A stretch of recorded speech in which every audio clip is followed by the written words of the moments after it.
Hello, everybody. Aren't you glad God gave us a simple way to teach our children? We don't have to know everything. We don't even have to know a lot. We just have to know God. God knows everything, and He's willing to tell us if we ask. In this video, I'm going to tell you 5 things that we can do to prepare our children to be successful in the world, no matter what's happening in the school system. It's really good news, and it's not hard. Now, stay till the end, and I'll give you an example of how this has worked. It's amazing, and we can do it because God has done it before. Parents, you are your child's most important teacher. What they learn at school does not have to rule them. You are the one who has to teach them what they know. And if you don't know very much, don't worry about it. God is here to help us. All right? Are we ready? First thing we want our children to know is human relations. That's right. You need to teach your children how to get along with people. And you can do this by the way you treat them and by the way you treat other people. But you also want to give them specific instruction on how to do some things. Teach them how to meet people, how to greet people, how to introduce people, how to take a compliment and how to give a compliment, how to disagree respectfully, and how to take criticism or have someone disagree with them.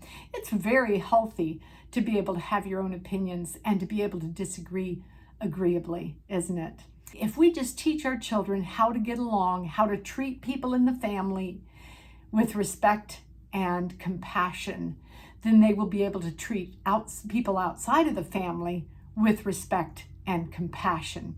And remember that grooming matters, and what we wear, what we smell like, and we want people to treat us with respect, so we should treat them with respect and dress decently, right? Item number 2, we want them to know about work, the value of work, that the scriptures say that in all labor there is profit.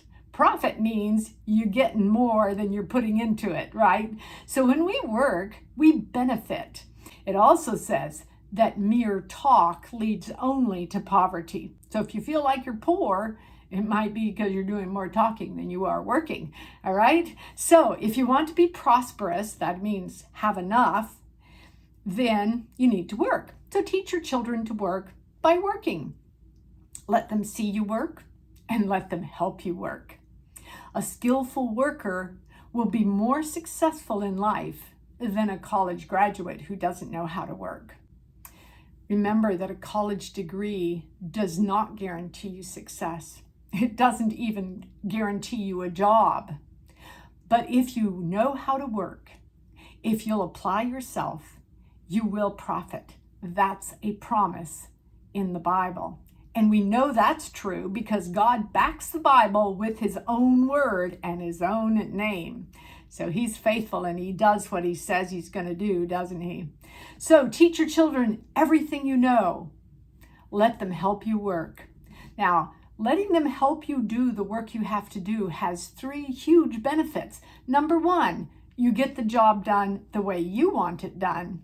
Number 2, you have bonding time with your child. And number 3, you are training your child to be a successful adult. So work with your children on the work that you have to do.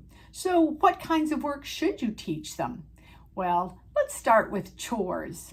Chores are tasks that you do to keep your home safe, comfortable, and in good repair. That's things like washing the dishes, washing the clothes and putting them away, putting away your clutter so there's not things on the floor or on the seats where you can hurt yourself because you sit on something or walk on something, okay? Chores are things that keep your family safe. And if you will do the chores with your children, you'll be instilling in them a routine that will create peace and bring them success. So do chores with them, but more than that, teach them the skills you know too. Do you know how to do woodwork? Well, show them how. Can you make nutritious and delicious meals? Let them help you. Can you sew? Well, let them sew too. Who knows? They may use the skills they learn from you to make a living someday. But even if they don't, let them profit from the work you teach them by experiencing the value of work and the satisfaction of doing something well, and maybe even the profit of selling something that they make or do. The Bible says, "Do you see a person skilled in their work? They will stand before kings." Well, we could say people of authority. They will not stand before obscure men. So, if you want your children to prosper, if you want them to be famous, teach them how to do something well. All right? Well, let's talk about money. That's item number 3. You want to make sure that your children value money. Money as a tool. Now, money is not our goal, is it? No, love is our goal. Money is a tool for taking care of our family, our responsibilities, and for improving the world. Show them how to manage their money well. You can do this by giving them 3 lessons. Number 1, you want to make sure that they're willing to give. All right, giving is more blessed than receiving. That's what Jesus said. So we want to always make sure that we give a little bit from whatever we make, right? Number 2, we want to teach them to save some of their money for a long-term goal, right? Let them also we want them to learn how to spend money wisely. Oh, my friends, don't make your children figure out the big stuff. Let them figure out the little stuff. Let them look at things and discover how science works. But when it comes to moral issues, when it comes to issues that can make them or break them as adults, let's give them some guidance. Giving them guidance in money is one of those things. So item number 4 is a little bit different, all right? You don't have to do the teaching on this one. This one is let nature teach your children. You know that the Bible says that we can learn from the animals and the fish and the birds and even the insects teach us. Well, that's a pretty big deal, isn't it? That's good news that nature does the teaching and we can just go along for the ride, right? So we just have to be in nature to do that. So make sure that your children have some time outside. So time that's unstructured, where they can just run in the grass, or watch a bug, or play in the dirt, or splash in the water, or sleep under the stars. All of those things will give them knowledge by just being there, by just watching. They'll build strength in their bodies and strength in their hearts to be outside and learn from nature. You won't know what difference it'll make unless you try it, right? All right, well, item number 5, you want your children to know the world by knowing the scriptures. And by the scriptures, I mean Holy Bible. All right? The Bible is a guide for life. The owner's manual. Look at what we can learn from the Bible. The Bible says that the scriptures are profitable. Profitable means you get more than what you put into it, right? So that it's useful for teaching us, for correcting us, for instructing us, and preparing us for every good work.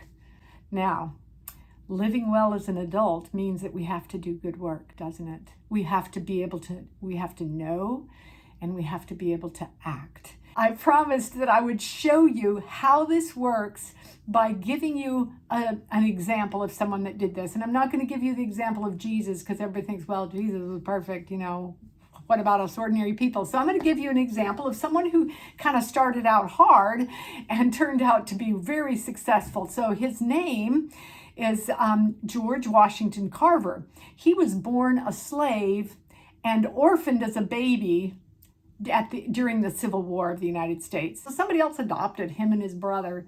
By the time he died, he was a world famous educator and scientist. So how did he get there? This is how he won. He said, he asked God to tell him the mystery of the universe. But God said, that knowledge is for me alone. So George asked God to tell him the mystery of the peanut. And he reports that God answered him, well, George, that's more nearly your size. And George Washington Carver invented 300 uses for the peanut. and 100 uses for the sweet potato, and many other things. The economy was in shambles after the Civil War, but he helped them build back better. Oh, wait, that's somebody else's term, isn't it? Okay, so there you go.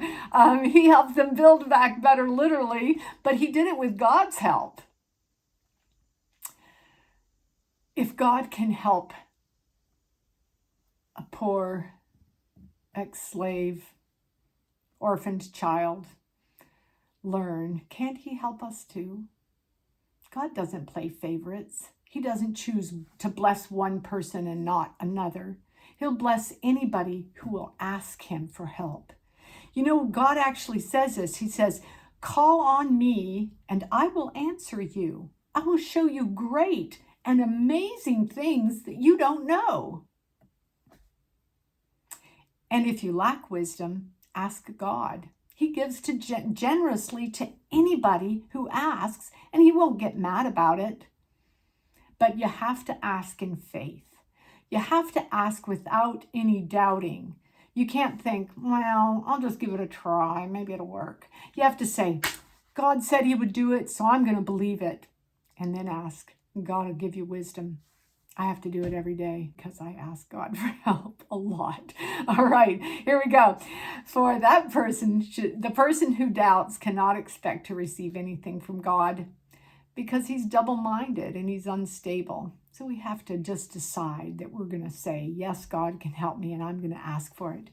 George Washington Carver knew how to ask in faith, and he changed the struggling economy of a nation by what he heard from God. We can do the same. That is good news. So ask him now. And that's all I have for today. So don't forget to like, subscribe, and share. All right. Thank you and goodbye.